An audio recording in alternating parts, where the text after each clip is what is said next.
Well, hello and happy holidays here from Alive Better, brought to you by Wave.video. Super excited to be here, and hopefully you guys have all recovered from stuffing your face with turkey or whatever it is your family does on Thanksgiving.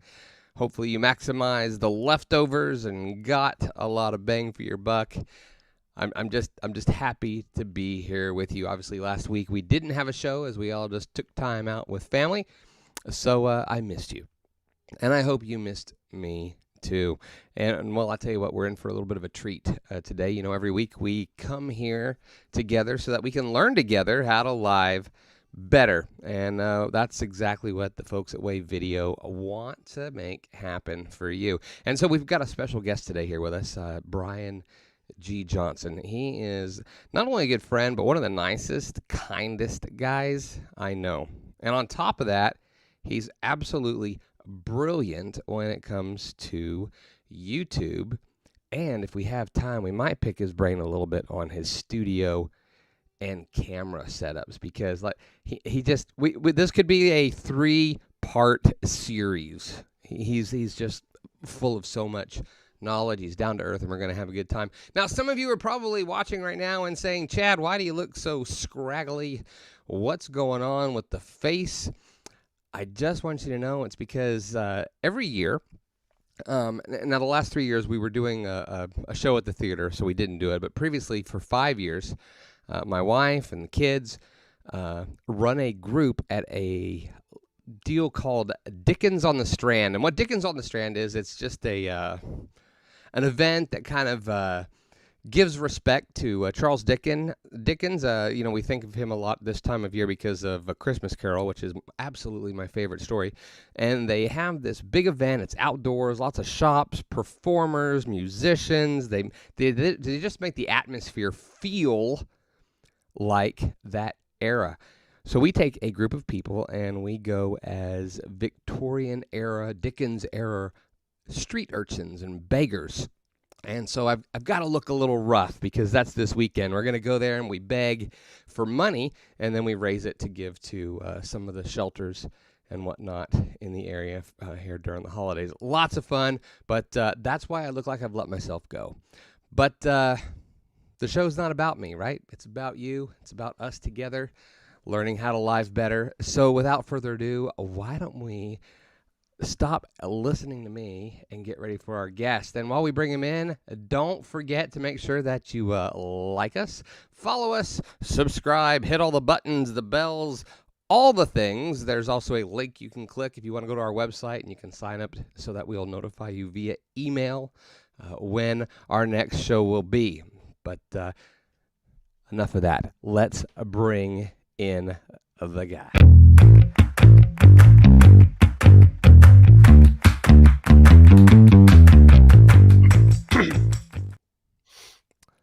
And there he is, the legend, the man himself. The guy. The guy. First of all, Brian, man, it's been a minute. You know, we've chatted, but man, I can't wait to see you in person again. And honestly, I'm being selfish. I want to see you in person at your new studio that you've taken on this epic journey, taking us all with you, and it's super cool. Oh, well, thank you. Yeah, this it's funny. And I came on the show. You're like, hey, just checking in. We go live in 4 minutes. And I come down and I'm getting all the gear ready to go, because it's not a proper live stream if you're not flying by the seat of your pants. It makes it more fun and exciting. And I'm like, you were like, oh, your studio looks so gorgeous. I'm like, well, sort of, but half the lights are not on. And I just kept hitting enough buttons on my phone, and then they went on, and now everything is okay. Chad, it's great to be here. Good to see you, and excited to talk shop, talk YouTube, talk audience growth, all the things. And first, couple things, actually, 2 things. Number one, happy December. Can you believe it's December? Amazing, crazy. And I just think what you're doing this coming weekend, raising money for charity and having fun and just kind of combining that fun with the charity and being one of those do-gooder kind of people. Good on you, man. I really dig it.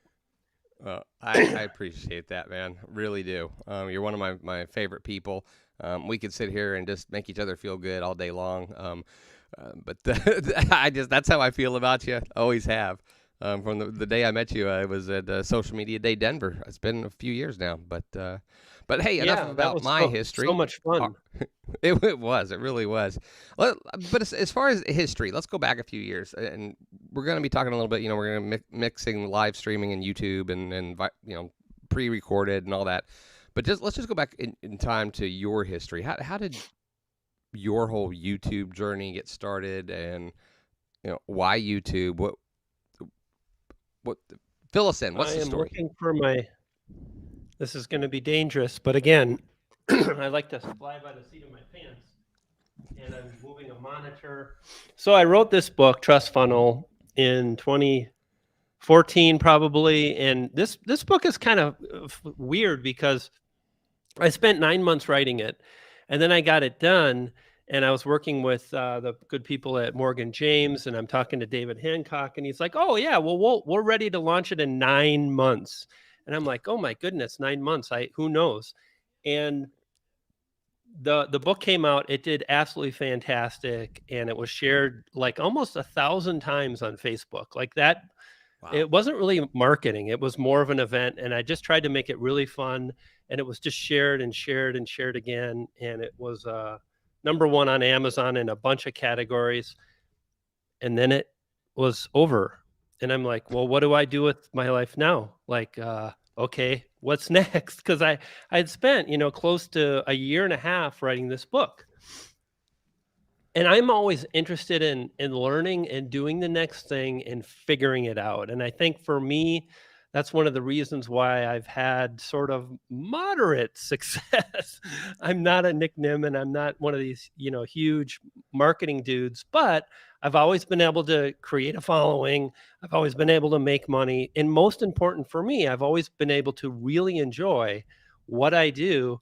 And I'm just like, my MO is like, let's figure it out and then share along the way. Like, I hate the idea of guru or expert.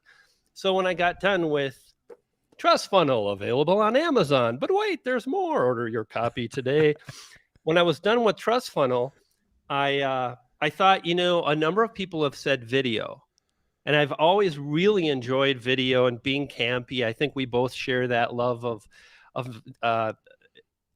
taking what we do seriously, but not taking ourselves too seriously and having fun. And and I thought, well, okay, so I've been doing video, but I haven't really tried to grow a YouTube channel.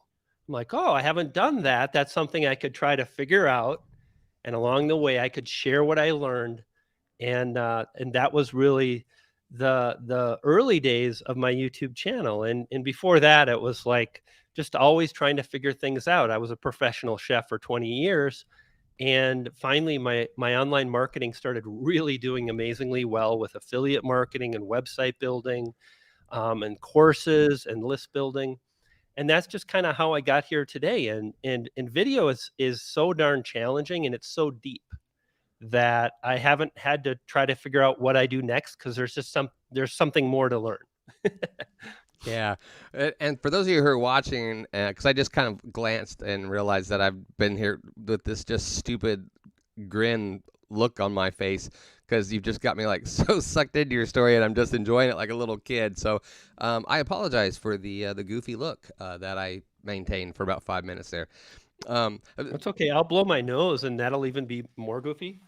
Thank you for taking See? the attention away from my awkwardness. I appreciate it.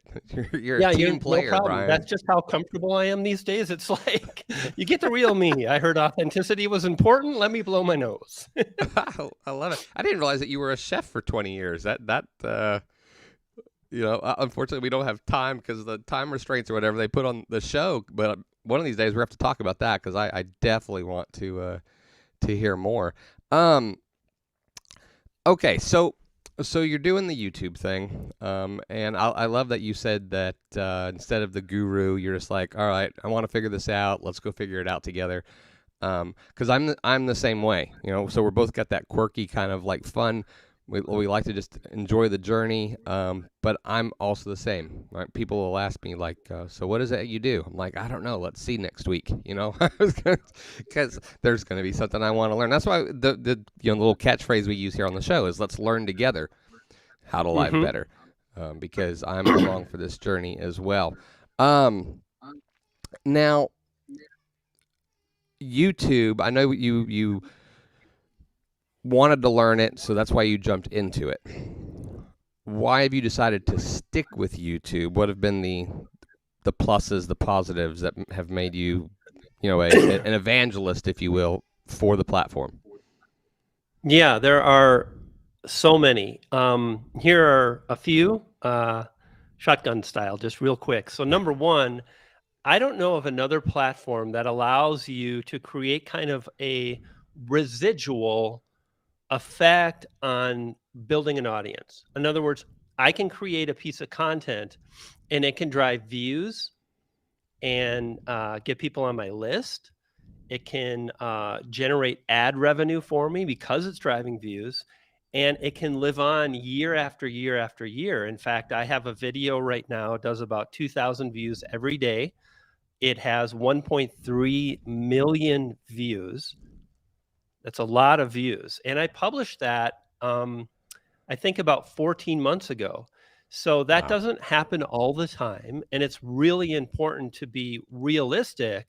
However, it does happen and it happens plenty. And if you stay in the game long enough, you can reach those types of results yourself. So for me, one of the things I saw was I can continue to be a marketer and teach people and explore and learn. And I don't have to worry about like JV deals and I'll promote your webinar and you promote mine. I can just do my thing. I can focus on what I do best, which is content creation. I'm writing a book, creating a Facebook group. I'm speaking like you've done really great with your speaking recently. Like all of these things are really being a creator and creating things out of nothing. That's what's so amazing about the world we live in. And with YouTube, it gave me an opportunity to truly focus on just that on a really deep level and really to see how far I can go. So one of the things you mentioned, one of our peers, Roberto Blake, Roberto mentioned to me and to some others about why we do what we do. He was like, "Well, Brian's just trying to figure out how far he can go." And I'm like, "Well, there it is, folks. He really understands what motivates and drives me." So, I think the idea of creating a high piece of content that I'm really proud of that gives me so much fulfillment, I that the medium of video creation and storytelling, which I know you're a huge proponent of, is probably, I believe, at the highest level. And it's also the freaking most challenging because you're on video, you're fully exposed, you're almost naked. It's incredibly technically challenging. There are 1,000 things to learn. And that means that there's always, well, that was pretty good, but I could do it a little better.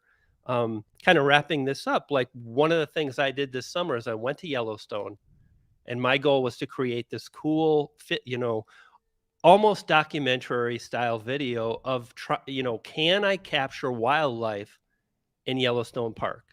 And I was Mm-hmm. there for 5 nights. Like, I wasn't going I don't dabble. I just don't like, "Well, let's test the waters." No, I don't test the waters. I go You like full out. jump in. Don't be a dabbler. Like, do a cannonball into that pool. I actually tell the story often, like when I speak. Like, I see so many people and like they show up to the cool pool party. And so many people are in the pool and they want to be in the pool and the pool looks so much fun, but they're like, "Oh, but if I get wet, then I'm going to mess up my makeup or my hair and I don't have clothes and I didn't bring a towel and my swimsuit's not cool enough," or who knows what. There's a million reasons to have that fear that stops us. But when you really commit yourself, I think people see that and they want to be a part of that. So, I go to Yellowstone and I'm just basically telling this story like day one, can we find these animals? And finally, on the last day, I ran into a mama bear, a couple cubs, filmed it in slow motion, and just tons of amazing clips of animals and just the natural beauty. And for me, that video is really fulfilling and was so fun to make, and it's created this amazing memory. And I guess that's why I love YouTube. You know, you get to do that, and then you get to make money along the way. The brand deals, the super chats. Like every time I live stream, I usually make at least like, oh, I only made $100. I did bad. Like that's pretty good for to do bad and make $100 on a 60-minute or 2-hour live stream. Right. It's pretty neat. So there's just a lot of ways to make money, a lot of ways to get your name out there, and you get to practice this craft of video creation. I love that component of what we do. You know, the fact that one, that we're always learning, but because we're creatives, you know, we get bored easily, so we need those new things to learn, and we have these crazy ideas. Like you said, can I capture this wildlife? Which, by the way, you know, the photos and things that you've captured have been just breathtaking. I love them. You know, and I'm the same way with, you know, can I pull this off on a live stream? Can I make this weird thing happen? Can I do this? And it makes it fun. And one of the great things I know you do with your videos is that fun that you're having, it comes across. And so when you're watching it, you can feel that. And I think that really sucks people in, and that's a gift. I think it can be taught, but there's some innate things there that you just are incredible at. You mentioned live streaming, and somebody actually just asked the question. By the way, guys, make sure that you are commenting and engaging here with us, because those who do will have a chance to win. You know, we give prizes away each week. 2 lucky winners will get some of our new stickers, which I now have. I got mine in. I don't even have to put them up on the screen. I can just show you. Look at that. Wave.video stickers. And I don't know who this guy is right here with the yellow face, but yeah, that's me. So I'm a sticker. Go figure that one out. But the grand prize, Brian has offered to give away. Brian, why don't you tell him what the grand prize winner gets today? Yeah. So I have I call it my master class. It's a group coaching program, and what's cool is that it never really ends. You have access to me. It sells every day for $500, $497 to be exact. Because in marketing, it's important to sell products that end in 7. Very important. So we'll be giving that away. Lots of cool software. TubeBuddy Legend for 3 months. That's a $50 a month software package. So wow, you get access to that. You get access to Morning Fame. You get access to me. You can ask me questions forever, as long as I'm still around on this planet. Otherwise, you'll have to like hire a psychic. It'll be really weird. It'll be like, you know, Brian, I'm just trying to get my video to blow up. Summon the spirit of Brian. I love it. Wow, that's out like the Ouija board. One of the coolest giveaways I think we've had on the show. Like I'm like ready to just sign off, let you talk, and I'm going to go engage in the comments so I can enter to win. That sounds super cool. Let's go back to the live stream component though, because somebody did ask, you know, is the show going to be available on YouTube? And the answer is yes, because we're also streaming live to YouTube, and then when we're done, it's there on YouTube. But let me ask you, what's the difference and the primary goal of going live on YouTube versus doing a pre-recorded video and putting it on YouTube? You know, that was the big thing with YouTube. It's the number 2 search engine. You can find whatever you want. Now they added this live streaming component. So what is the benefits of each? What's the goal of doing one versus the other? Yeah, I think like the way I like to think about it is, first, what are you trying to accomplish on YouTube or on the internet in general with video? And are you more interested in live streaming, which is great, and a lot of people are very successful, and they're more live streamers. And at the same time, there are the majority of creators on YouTube focus on pre-recorded videos. Like, I never think of them as pre-recorded videos. I hear that term now and then. I think when you're really ingrained in YouTube, it's like you make videos. However, there is that crossover that happens. And this is if you're a rapper, you see this is like a rap move. but it's also about the crossover. And with crossover, it's really just about showing up. And let me go back a little bit. If you're a YouTuber, if you go live on a regular basis, say 3 or 4 times a month, you give yourself a chance to connect on a deeper level with the audience that you're building. And there truly is again, a deeper connection between the personality, the YouTuber, the talent, and the community that they're building. And it allows people to engage, to ask questions, to sometimes I've done channel reviews. A lot of my peers will do channel reviews, and it gives the people in our communities a chance to, again, really connect on a deeper level.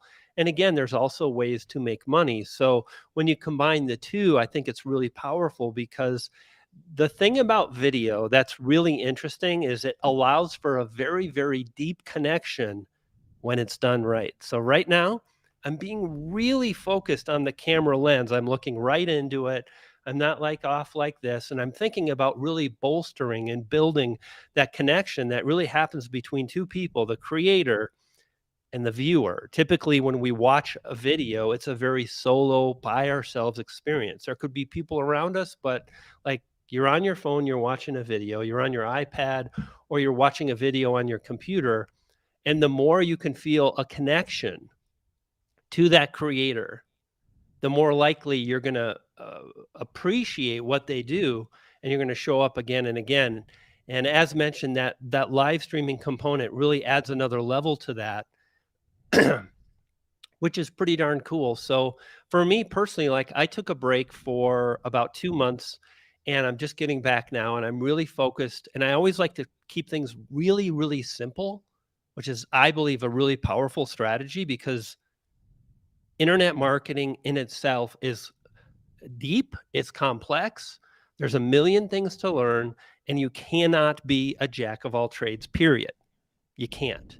It's too competitive. You're trying to be a Facebook expert, a YouTube expert, a live stream expert, a website builder, a Kajabi uh, uh, tech specialist who builds funnel expert. If you're trying to do all of those things, there will always be people that are doing each individual skill better than you're doing.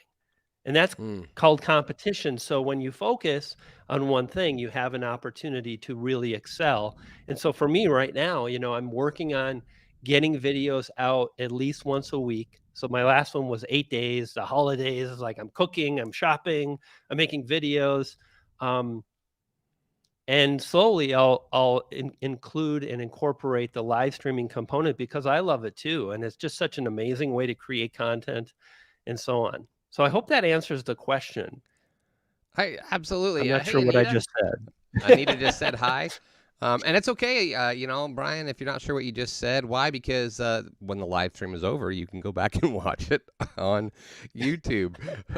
Also, somebody else somebody else just said hi, Chad and Brian as well. But it says Facebook users. By the way, there's a deal you have to do. You have to authorize the app so that your comments will show up with your name, whatnot. And some of our behind-the-scenes team at Wave.video can get the. Oh, it's Tim Sohn who knows better, and actually will be our next guest. So, Tim, you know what you need to do. Make it happen, sir. Too funny. Boy. So it's funny you mentioned that you can't be a jack of all trades. But even if you go just into YouTube in general, trying to be all things YouTube, I would think also can be difficult. What would you say when it comes to YouTube is like your YouTube niche? Is how to grow on YouTube, and that's it 100%. It's funny, I literally just posted a video yesterday about finding your niche, and what I said, and it's interesting, I had a few people say, well, hold on, you can't do that, it never works. And I'm like, well, understand that this video is about finding the best niche for each individual creator. And the short version was to go really specific in one area, and then look at what that is and go a bit broader and experiment early. And this way it gives you an opportunity to find the perfect niche for you, because one of the things that's important early is to experiment as a creator, to try new things. If you go straight into a niche, like YouTube, for example, you might find it's not the best way for you to grow. Or one of the things I did is I knew when I started, I didn't want to be that guy that was coming out with how to grow a YouTube channel with 0 subscribers and 0 really proof. Like, proof is a Right. powerful thing that helps people believe. And that's another reason why people follow other people. They have the results they want and they listen to them. So what did I do is I went into a sub niche that I knew I wouldn't live in forever, but it would give me the results I needed to demonstrate this is how to grow your channel. This is how to get views and gain subscribers. So I went into iMovie video editing for the iPhone. And I knew it would be easier, and it was, crazy. Like my first videos, I think one of them has driven close to 800,000 views. So brand new channel, maybe 100 subscribers, and I drove a ridiculous amount of views, again, because YouTube just kept promoting it out, because the algorithm had seen that, oh, this video is liked. The people that click enjoy the video enough. Let's push it out to even more people. So that's kind of how I like to think about having a niche. And it's something that is a struggle. Like I have a video written up about being a great YouTuber and photographer and really creative person, and some tips that will allow anyone to succeed. But it's a little bit off center from my focus as YouTube. And if I Mm, talk about photography, that might skew my audience. So right. like, do I post it to my secondary channel? Do I post it to my primary channel? Again, I don't always have all the answers. Nobody does. But when I'm certain, I'm certain. And there are a number of things that I know beyond a shadow of a doubt help people to grow their channel. And once you understand what those things are, it really becomes much easier. Love that. Hey guys, make sure those of you who are sitting there and you're commenting and engaging, including Facebook user, aka Tim Sohn. Um, at the end, we will be drawing 3 winners based on the fact that you're here with us today. 2 of you are going to get what? That is right. The very in demand sticker of my face, along with the other Wave.video stickers here. You'll get Yellow Chad, or Jaundice Chad, as I like to call him.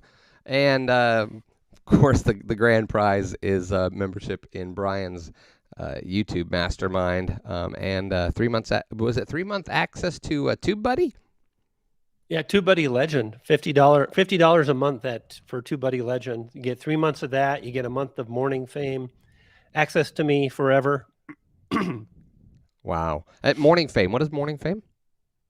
It is a software package that I helped create. It's a research and YouTube search tool that helps creators identify keyword phrases that are smart to target, easier to drive views with. So I mentioned targeting iMovie early when I started. It's about understanding and breaking down search terms that are easier to drive views for. Gotcha. Makes sense.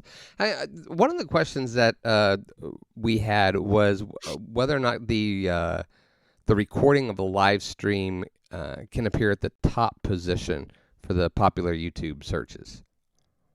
Absolutely. It really is dependent. This is the whole game. On YouTube, it's dependent on those people who click and watch the video. So when you do a live stream, it is a live stream until it's over, and then it becomes a video. And at that point, what the algorithm is trying to assess is the wants and needs of individual viewers on YouTube. So the algorithm is looking at an individual viewer, and they're studying what videos did they watch last? What channels are they subscribed to? What are they interested in? And then they take that information and then they try to find a video that matches that. And then the algorithm puts that video in a place where it can be easily discovered. That's a kind of a buzzword, right? How to be discovered on YouTube. So you can be on the homepage of YouTube, you can show up in search results, and you can show up in subscription feeds and more. So when it comes to YouTube suggesting a video, the thing to think about is how many people are clicking on the video when they see it on YouTube. So performance actually begins before anybody even watches your video. So if you create a video, whether it's a live stream or a video, and the title is not compelling, people are not interested in it, and people are not clicking, that actually drops the engagement of that video, and it's very unlikely that that video will succeed. So when it comes to a live stream, what you have to think about is, when this live stream is done, will it keep the people that click watching and engaging on a high level? That's the algorithm. So the reason the algorithm, you mentioned watch time, the reason that's a thing is it's a pretty good indicator as to how much a viewer likes the video. Like, we don't sit and actively watch a video that we don't like. We click away. Now, that's only one. I call them engagement signals, engagement metrics. And the more you understand what Brian G. Johnson just went off the deep end in Nerdsville. No, I'm loving this. This is great. The more you focus and really understand what metrics matter and measure engagement, the better off you'll be. So let me give you an example. And the reason I'm like shaking my head is so many people chase the wrong stuff.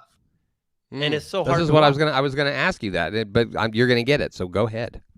Let's do it. Let's do it. So like, oh, if I film in 4K, no, never. Like, Chad, let me ask you, I want to ask you a simple question. How many times when you are about to click on a video on YouTube, are you thinking, my God, I sure hope this video is filmed in 4K? I bet you think about that all the time, right? You know, I can tell you the only time I think I've any kind of video that I've looked at where I was interested in maybe finding like a really ultra HD 4K type thing, were like nature type stuff. Because I could, you know, I wanted that crisp detail, but otherwise, yeah, exactly. Heck no. Here's the thing: the way to think about YouTube success is it's a lot less about figuring out what the missing ingredient is. Like, a lot of people are like, if I just had the secret code, I could put it in there and it would blow up. And it's more about understanding why people are not engaging in your videos more, and what's the roadblock for them. So if you click on a video and the audio sucks, right, a lot of people will click off and they won't watch another video, and they won't subscribe, and they won't click the video on the end screen because they didn't even get to the end of the video. So when we talk about 4K, is that really a measurement? Can the algorithm, and again, this goes back to the engagement signals, can the algorithm measure the engagement of people that click on the video because it's in 4K? No, it's just 4K. Most people will never see that. Most views happen on your phone when you're standing in line and you're on data cellular plan and they stream in 720p. If you're lucky, probably 480. Right. And it's like 4K doesn't matter. If it looks good, it looks good. If you film in 4K and it looks good, that's a bonus. But usually it's more about the things that stop people from watching. So if your video is about incredible wildlife footage, birds in 120p slow motion, and you get some bozo that's on the screen talking for 20 minutes about what he's going to show you, and you never see the birds, you're going to click off. Right. So it's like, it's really about understanding what are the metrics that the algorithm can measure to understand just how engaged is the audience. So how long they watch, how often they click. That's the CTR. We've been talking a lot about that for 2 years now. What about end screen clicks? So in YouTube, at the end of your video, you can add what's called an end screen, which is either another video, a playlist, or your channel icon so people can subscribe. And if you get if someone actually clicks on your next video, that's a huge engagement signal to the algorithm that that viewer really enjoyed the video. And at the end of the day, that's where we started. The algorithm is trying to identify what video the viewer wants to watch, is interested in watching, and will like. So it looks at all these videos and it's like, this is about wildlife. And a lot of the viewers get all the way to the end of this video and they click on an end screen, which is a huge indication. Number one, the CTR, the click-through rate is high. They watch the entire video. It's got 100% retention. Number three, they went on and said, I like this video so much that I'm willing to watch another video from that channel, from that creator. And that gives the algorithm confidence that more people will like this particular video. So that's Awesome. really how the algorithm works, and that's how to think about your content. So if you're a live streamer, what you can do is you can format your videos. You can format your live streams like a video. Start off with a slide presentation, Keynote, PowerPoint, whatever. Ask a question, say, we're going to cover this, the algorithm. These are the things to focus on, and go through each one. And that way, the first 20 minutes of your live stream is really formatted again like a video. Most people can't do it. It's now you're trying to like be a live streamer, be a creator. It's like you're trying to combine all these new things, but over time, as you practice, you can pull that kind of thing off. Oh, absolutely. And science there made a great comment and a little tip for those who are out there shooting. You know, shooting in 4K, but then editing in HD to give you a few more options when you're doing, cropping and cuts. So a great little tip there. Brian, you mentioned something about, somebody's going to watch a video with bad audio. They're going to click away and then they may not come back. Let's talk about that, about second chances, because, there's a lot of people who don't start live streaming or doing video because they don't have the right equipment. They can't get the sound right. They can't afford this, that, or whatever. But we also tell them, no, start, do it. Just like you said, dive in. So do people get second chances from viewers? 100%. Yeah, I wouldn't have a successful channel if we didn't. And I think it's important to understand one of the things to think about. So when we talk about second chances and making it as a creator, and you're a little afraid to start, and gosh, my camera's not good enough, I don't have what I need, really common thought patterns. And it's usually more about fear. Like, what are they going to think? Is it going to be worth it, etc. When I started, the videos I filmed with about iMovie, I filmed on a phone, and they were pretty unperfect, but the topics were good and the audio was good enough. So a lot of people get so hung up on audio. This is another thing that drives me crazy. Like, audio is super important. Whoa, whoa, whoa. It's like, no, because it's like, don't think that you can have pristine audio and sound like you filmed in some like sound booth and that's going to get you what you want. It won't. But when you know what topics the audience wants, when you target a topic, when you understand what to cut in the edit. Like, a lot of times I'll create a video and I'll be like, this video is already 8 minutes and now you're going to go another 4. Like, literally the video I just published, I cut a bunch out. I'm like, I'll make another video. Right. And it's just knowing in real time as you're editing what to cut, what to include, and how the audience is going to respond. So the thing to think about is like, we just talked about the algorithm. We talked about 4K. We talked about the fact that most views happen on a mobile device, a phone. And usually they stream at 1080p HD. And if your connection isn't that great, maybe 720. So if you have a mobile phone that has been released in the last few years, quite honestly, the camera on these phones is incredible. I know a lot of creators that started like me with a phone and they drove crazy views. Mr. Beast, one of the biggest YouTubers, period, he filmed with his phone for years and did really well because he selected the right kind of topics. He experimented, he kept trying, and he became a great storyteller. He learned, what's the thing with your voice? I forget the term right now. When you create an engaging voiceover, Tonality. So like tonality inflection is, and whatnot. Tonality. Okay. yeah, inflection, tonality, two words kind of covering the same thing. Like you learn this as long as you're focused on it. And that's the thing that makes me sad as I see so many YouTubers that are chasing, well, what about the YouTube tags? What about closed captions so I can be popular in 18 countries? It's like, brother, sister, find that popularity in one country first. Right. Like, so I think once you understand what really does drive results, it's a lot less about the tech and it's a lot more about a person's ability to create content that an audience deems valuable.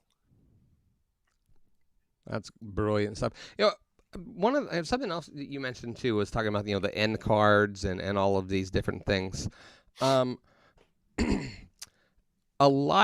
you go live on YouTube, the video publishes after you go live, but all of those little extra bells and whistles that you put on a video when you're publishing it to YouTube aren't there on the now published live stream. So what can be done and what should be done to a live video after it's over and published to your channel?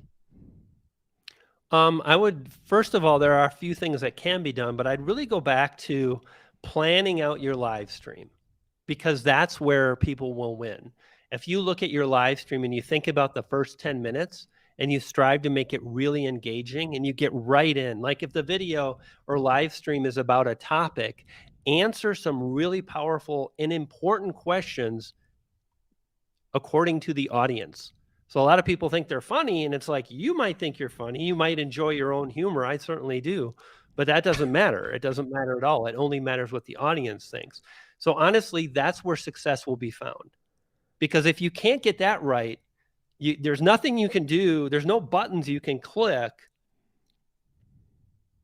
on a live stream in order to get that thing to go. Because again, the algorithm is measuring the response of viewers, and viewers only respond when they love the content. So start there. And then what I would say is add an end screen. So you can do that. Absolutely. Okay. You can really, and again, do this. So this is something that kind of fits in line with your question. What can we do as far as the things we can add to the video? The thumbnail is critical. And understanding how a thumbnail and a title and a topic. So there are three things that really dictate whether people click. One is the topic you select. Number two is the title. And what you want to learn to do is be compelling. So what typically happens is creators understand topics. If they succeed, they're like, these are the topics that matter. And they practice and they practice. And then they start understanding how to create a topic that's based on what the audience wants that is highly clickable. Think clickbait. Think ethical clickbait. For example, the video of mine that's driven 1.3 million views, the search term is how to get more views on YouTube. And the compelling element is in 2 minutes.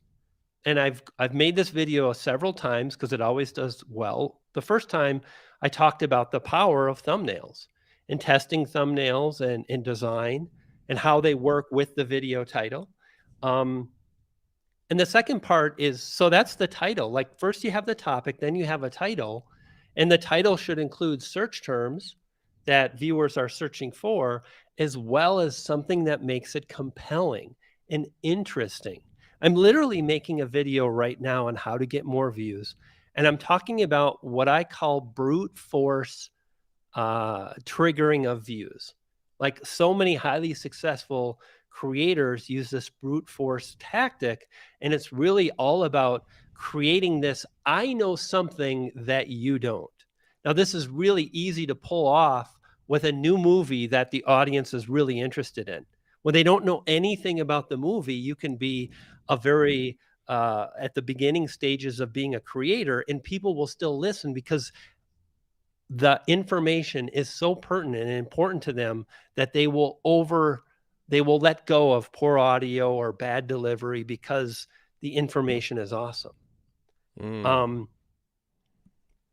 and then so more and more people cover this new topic because it's only new for a little while, but you can still take that same kind of impact and you can add something like, oh, some of my examples are 20 things that you missed in the Matrix. So think about all the people that love the Matrix, and Mm-hmm. then all of a sudden there's these things that you don't know about this movie you love. And it really creates the same kind of emotional connection and interest and intrigue as a new movie. Wait, there's something that I missed in my favorite movie. I have to click. So when you start understanding what compels people to click, and you combine that with the search terms they're using, and then you have the skills and abilities to create a thumbnail that grabs attention, then you're going to really trigger views, move forward, and do extremely well. And those are like three different skill sets that all come together. And that's why, again, YouTube is challenging. It takes a while to learn all of these things. It's interesting you mentioned the things, the I know something you don't know kind of deals, because like I'll see a video, 5 OBS tricks you didn't know existed, and I use it all the time.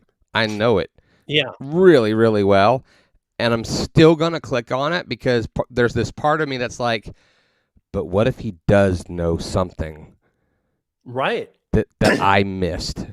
Maybe there's something I missed. And then I watch. Sometimes I'll watch it. I'm like, nope, I knew all those. And then I'll see another one Yeah. though, and I'm Right. And like, that's I'm gonna click it because just in case.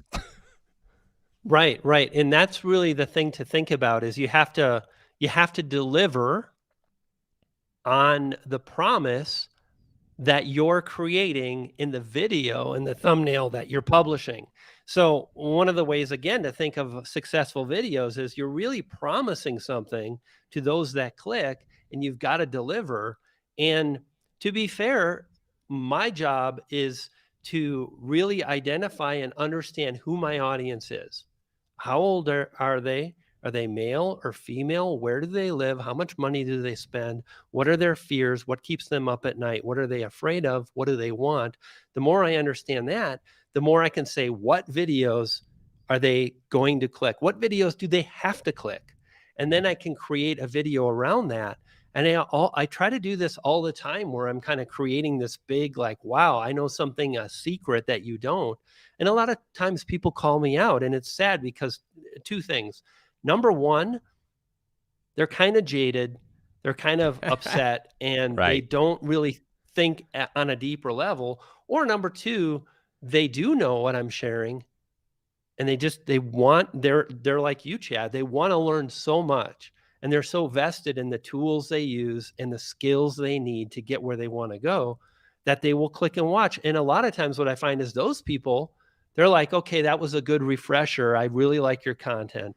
Like Yeah. typically I don't get a lot of hate, even though I do try to push the envelope on quote unquote clickbait. And I like to think of it, like I said, as ethical clickbait. The way I look at it is, if someone clicks on my video and they watch the majority of the video and they walk away and they enjoyed their experience, their 5 minutes with me, their 7 minutes, whatever, then I did my job as a creator. Um, so do that. Yeah, no, I totally agree. And I watch those and those videos, and I don't leave angry. I would leave upset if it was like, 5 tips you didn't know. To me, that's kind of insinuating, okay, but you already know some things. So, so if I click it and it's like it's just completely basic beginner stuff and it really didn't clarify that, then I might be a little upset and be like, come on, dude, do better. But if I go in, I'm like, you Right, know what, right. those are things a lot of people don't know, but I knew them. Then I'm like, okay, your video was relevant. It was on point. I knew those, but there's gonna be a lot of people who are at a level where they didn't. But if it is beginner stuff, then just be clear with people. That's all.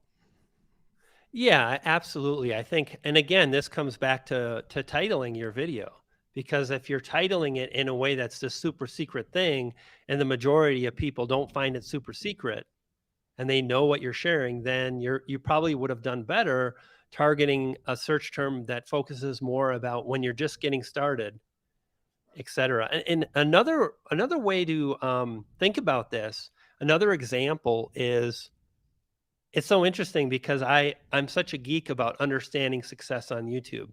So the more you understand, the more you see what creators are doing.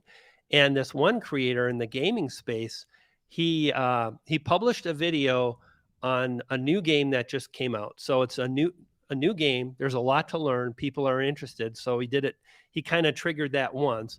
And then the second thing he did was, one of the modes was Portal, which is about taking all the old games in the franchise and allowing other people to create new like mods and experiences. And he said, look at this cool mod that someone created, and it's so unique, and he walks people through it. So he did that. And then the next video he published, he took the game and he played it in a way that was absurd, that most people wouldn't think of, which is, again, I know something you don't.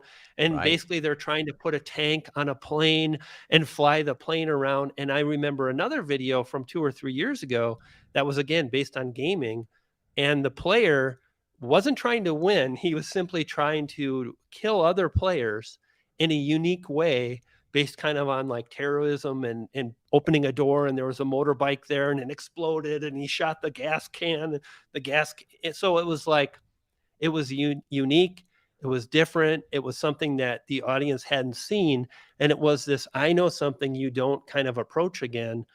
And I think once you get to that level, success becomes almost guaranteed, because what you create is so unique compared to there are so many people right now uploading gameplay videos of Oh yeah. Battlefield 5 or Battlefield 2042 that they get lost in the competition. So it's really about understanding how to create, something that's fresh and unique for people. Man, I love it. Let's do a little switch here. Woohoo! All right, we're circles. People are always asking, how are you guys doing all these crazy looks, and what do you guys have going on there at Wave.video? Well, guess what? We're going to reveal some of our little tips and some of our tricks. We're going to do a special episode of Feature Friday 2 days from now. So make sure that you go to our pages. You can click the get reminder buttons, or you can subscribe to the channel on YouTube. And of course, you can go to the website as well if you would like to be notified there. So by email. So we're going to be revealing some of those this Friday. So it should be a lot of fun. Brian, I have one last question before we do our little giveaway here. I'm waiting for Sure. my people, the awesome team at Wave.video behind the scenes, making all of this possible, to let me know who our winners are. They pick them so that I'm not biased. Last week, my daughter won a set of stickers with my face on it. I don't know how thrilled she was, but she won. But I didn't pick her. They did. Titles.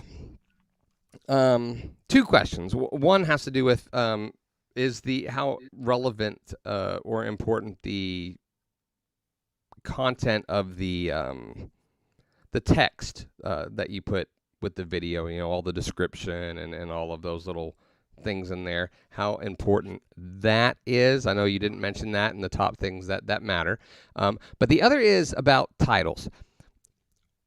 Where is that line where you go from blah, but it's something people are searching for, and too creative and fun because you think it's clever? Where's the happy medium where those two things meet? Really great question, really important question. And again, the thing I would start with is what I've kind of mentioned a number of times, which is your target audience. Now, here's the thing. People think, oh, my target audience is my subscribers. No, it's not.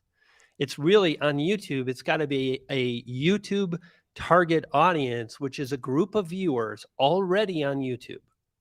So they're already there. They're already consuming videos on a topic you're going to cover. That's your target audience. And you need to think about making videos that appeal and compel that target audience to click.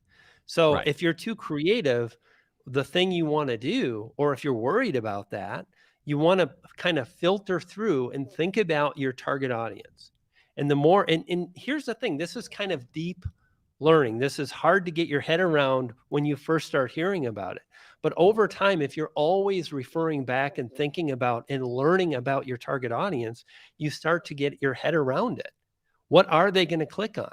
Well, how do you learn that?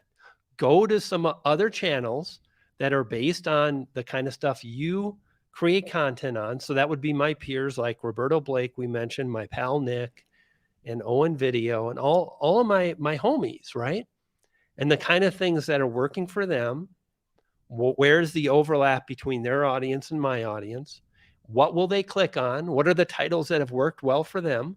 So I can tell you that mistakes YouTubers make is a popular keyword phrase that triggers views for my audience, as well as the audience of Nick Nimmin, Roberto Blake, Jevon Dovey, and more, because we all share one common audience. So the thing, again, I see people doing is like, well, my subscribers are my audience and I make my videos for me, and I'm creative and I'm in a lot of niches and topics.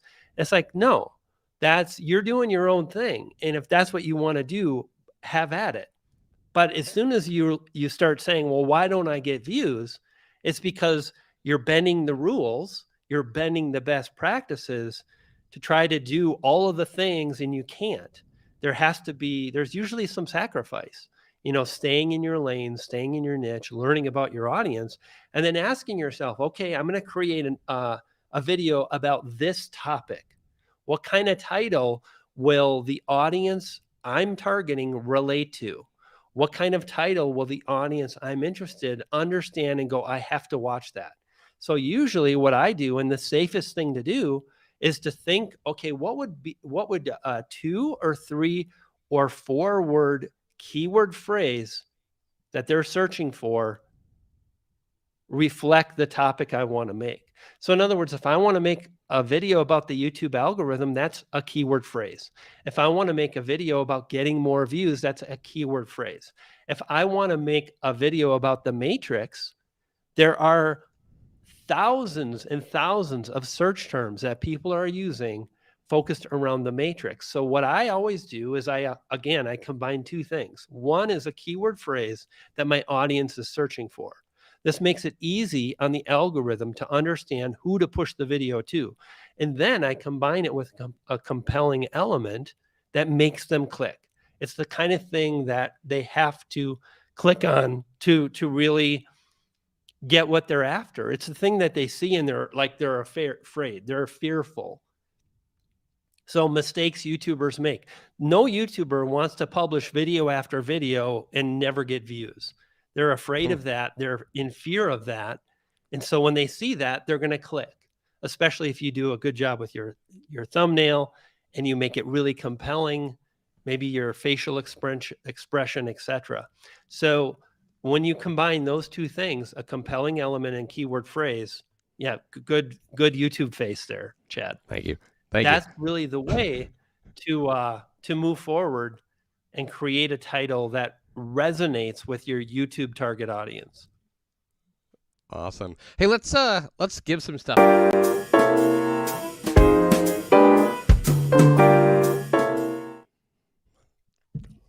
Well, that was a fun little ditty there. By the way, all the things that you see here on the show are created with Wave.video. And I'll tell you what, we just put up the little mention of the special edition of Feature Friday this Friday. Trust me, you don't want to miss it. We're not just giving tips and tricks. We have a huge special announcement that might just blow your socks off. And if you're not wearing socks, I don't know. It'll do something. So make sure you're there.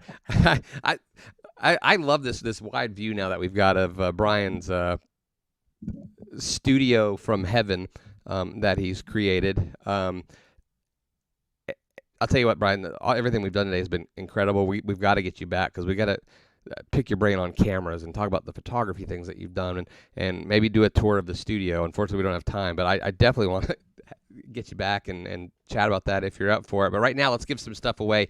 2 of our 3 lucky winners are going to go home with, that's right, the stickers of stickers.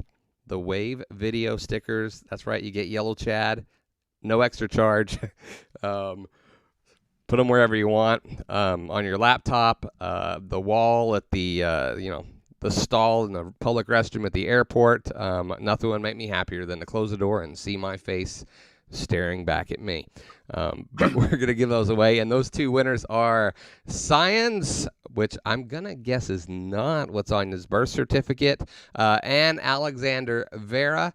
You guys can just message us, and we'll get those sent over to you. And the grand prize winner, access to Brian's masterclass, TubeBuddy, and morning. Remind me, morning fame, morning fame, and more. Fame and more. Brian, I tell you what, guys, Brian, if you get Brian going, he'll just keep adding stuff. Like, let's give this away too. You know what? Here's some pots that I used to use when I was a chef, but you know what? I'm going to mail those to you as well. I've seen him do it. He did it for a buddy of ours who was going through a battle with cancer at a fundraiser. And I tell you what, Brian, we were driving. We were on the road, so we couldn't be as active with that as we could. But we saw that particular component and had to pull over because I couldn't see because the tears that were in my eyes. That was just incredible. Just your heart's huge, and so and now I'm gonna have all glassy eyes here on the show. But Brian's just one of the class acts. So the grand prize winner, Urko. They always like to give me the guy as the grand prize winner is always the hardest to pronounce. I'm gonna screw up your name, person. Urko Valverde. So we'll get in touch with you. Message us, in the comments there. You can message the page on Facebook, and we'll get all that information to you so Brian can get you all of those cool things. I can't believe that the hour's up. I'm a much better interviewer, question asker, but the stuff you were just sharing, I was just sucked in. So folks, apologize, but like I say, we come here every week to learn together how to live better, and definitely did that today. Any parting words, Brian? We know people can find you here, Brian G. Johnson TV on YouTube. Where else do you want us to send them? Oh, that's great. BrianGJohnson.tv. Free YouTube masterclass available there. 45 minutes of pretty deep training. And what's interesting is when I made that training, I kind of came up with this concept that you actually don't need a lot of views. You need the right kind of views. And literally like 20, 30 views a day from each video you publish can blow up a channel. And it's interesting. Most videos don't do that, but it's my God, man, how rude are some people to call me on my cell phone? I can't even believe it. I know. It's the humanity. What I would say for those people watching is that if you want to do something, decide it shall be, stake your claim, and move forward. Announce your arrival wherever you go. Let people know that you're serious and stay focused. And the more you're able to really focus on one thing, one of the curses that I see a lot of people struggle with is they try to do all the things all the time, and they don't really focus on one thing, and they're kind of mediocre in a lot of stuff. And that's not really a recipe for success. But when you really focus and you keep at it, you'll be amazed at how far you can go. And then later you can do some other stuff. Like I love my photography now. I do that. It kind of works with my YouTube stuff, but it's more of a hobby, or my funnels, or my memberships, or my speaking. It just, when you focus on one thing and you get good at it, it opens the next door and the next door. Definitely. That's just great advice. Guys, if you're still with us, thank you. Those who are watching a replay, hopefully you get as sucked in as I have. I'm going to go back and watch this because, Brian, you've just so many gems, and thank you for sharing the stories that you shared, the personal experiences, and just thanks for being here, my friend. I appreciate it. Oh, it was really fun, Chad. Great to catch up. and Yeah. we'll do it again. If you ask, we'll do it again sometime. Oh, we will definitely ask because there's so much more uh, great stuff that I know that you have to share, and we appreciate that. Folks, just a little reminder, Friday, huge, super awesome, all the words, announcement from our friends, my family, my coworkers, my team, all the ones I love there at Wave.video. It's going to be incredible. That's this Friday. Go to our pages and get a reminder. You don't want to miss it. And also, next week, our special guest is Tim Sohn, who won't just be sharing some of his personal story, but discussing the benefits and the right way to share personal stories to enhance your live streaming, and your engagement, and your connection with your audience. Until then, enjoy the day. Hopefully, we'll see you Friday, and we'll continue to learn together how to live better.